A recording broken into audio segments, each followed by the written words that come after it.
Hello everyone, welcome back to my channel, welcome to another new fresh blog নিয়ে চলে এসেছি আবার তোমাদের সামনে মাই মমস কিচেনে।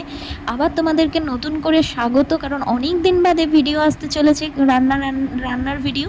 তো আমি সুচরিতা, আমি চলে এসেছি আমার মাকে নিয়ে কিচেনে। তো চলো মার কাছ থেকে শুনে নাও মা কি রান্না করছে। আজকে দেখাবো বন্ধুরা, এই যে কাতলা মাছের চিলি ফিশ, সেটাই দেখো। তো কি কি লাগছে বলে দাও। এই যে লাগছে হলো, আমি পেঁয়াজ কুচিয়ে নিয়েছি, ক্যাপসিকাম কুচিয়ে নিয়েছি, টমেটো কুচিয়ে নিয়েছি, আদা রসুন, অল্প কাঁচা লঙ্কা নিয়েছি, গোটা রেখেছি, আমাদের তো ঝাল বেশি কেউ খায় না ওই জন্য।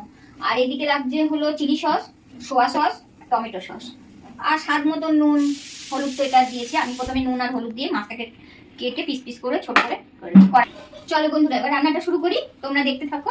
কড়াইটা তেতে গেছে, তেলটা দিয়ে দিলাম।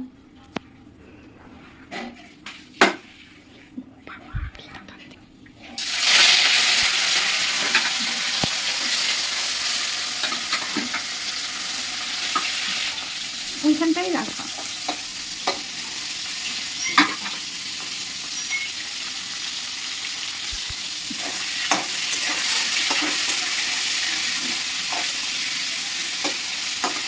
তো চলো মাছটা মা ততক্ষণ ভেজে নিই, তারপর আসছি।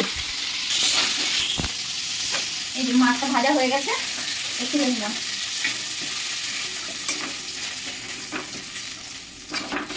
তেল দিয়ে দেবো।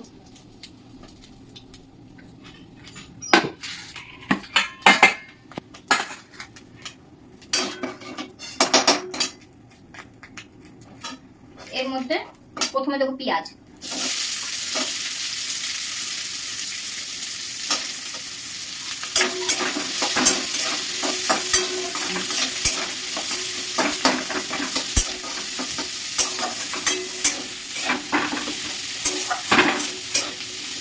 প্রথমে পেঁয়াজটা একটু ভাজা হয়ে গেল, তারপরে দেবো ক্যাপসিকাম, একে একে এবার সব দিয়ে দেবো।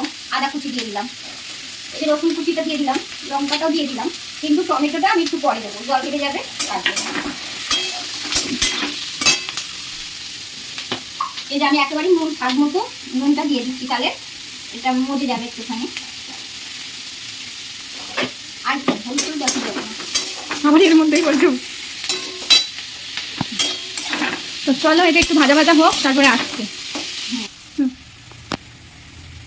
এটা ভাজা ভাজা হয়ে গেছে, এর মধ্যে এবার টমেটোটা দিয়ে দিলাম। এবার একে একে এই টমেটো সসটা দিয়ে দিচ্ছি, চিলি সসটা দিয়ে দিচ্ছি, অল্প দাও। হ্যাঁ, সোয়া সস দিয়ে দিচ্ছি,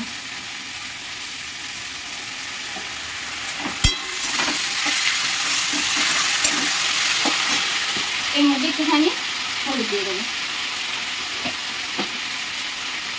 আর হালকা একটুখানি চিনি দেবো ব্যালেন্স রাখার জন্য, ঠিক আছে। ওইদিকে যে আরো মাছ আছে, তারপরে এখানে এগুলো কি করছো তুমি?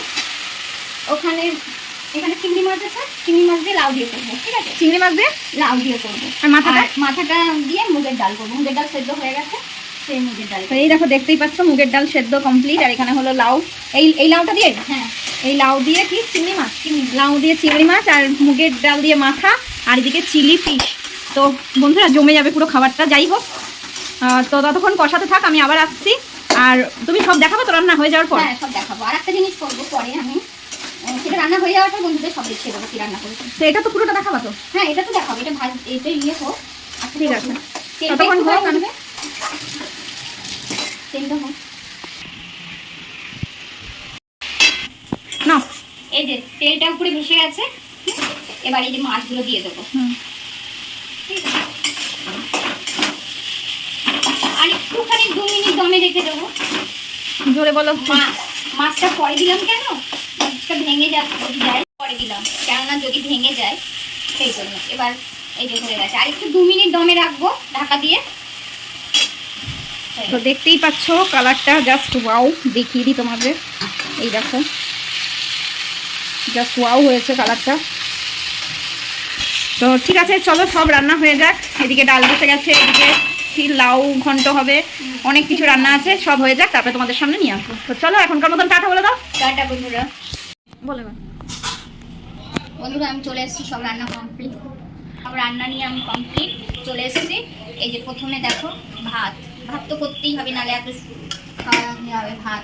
তারপরে এই যে আজকের মেন রেসিপি যেটা সেটা, হ্যাঁ আজকে মেন রেসিপি যেটা সেটা হলো চিলি ফিশ। চিলি ফিশ, আর এই যে ডাল মাথা দিয়ে মাথা দিয়ে ডাল, আর এই যে লাউ চিংড়ি। ও চিংড়িগুলো তো সেই। আর এই যে সজনের শাক ভাজা রসুন ফোড়ন দিয়ে। ও আজকে জমে যাবে। তবে আমি তো খাই না, ডায়েট। আর আর এই যে আমি খাই না, আমি হয়তো তরকারি একটু টেস্ট করি। তো আমি তোমাদের ওই জন্য রিভিউ এখন, ওই জন্য এখন আর পাঁপড় ভাজা। ওই জন্য এখন আর রিভিউটা দেখাতেও পারি না। আর মা বকবক করেই যাচ্ছে, দেখতেই পাচ্ছ আমি থামাচ্ছি। তো যাই হোক, আমি রিভিউ দিতে পারি না একটাই কারণে, সেটা হলো আমি খাই না ডায়েটের জন্য। তো যাই হোক, আজকে একটু টেস্ট করবো অবশ্যই, তাই তো। আর কি বললা? পাঁপড় আর পাঁপড় ভাজা, সেটা তো কম্পালসারি। পাঁপড় ভাজাটা ভাজা হয়নি, ভেজে একদম বসবে খেতে যাবো তখন ভেজে দেবো। তো চলো, এই হলো রান্না আজকে। আমার মায়ের রান্না তোমাদের কেমন লাগে সেটা দ্রুত কমেন্টে জানাও, আর লাইক কমেন্ট সাবস্ক্রাইব করতে কিন্তু ভুলো না। তো প্লিজ ফলো করে দাও। তো চলো এখনকার মতন টাটা, নেক্সট ব্লগ নিয়ে আবার আসছি।